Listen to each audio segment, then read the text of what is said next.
И люди подходят, кто-нибудь может начать.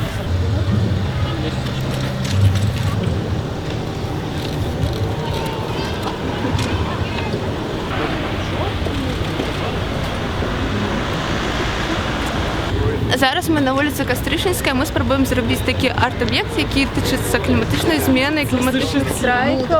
Ми розповідаємо людям про те, що відбувається у світі, які проблеми є, і вони можуть ніяк виразити свій фідбек, то, що, як вони це сприймають, і виказатися ніяким слоганом, як вони до цього становляться. Таким чином ми спробуємо, щоб люди рефлексували на цю тему після того, що ми їм розповідаємо.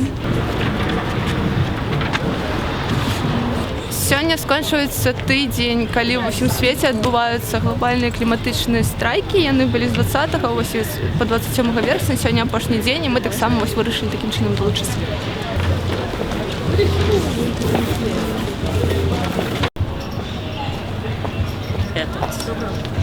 Есть.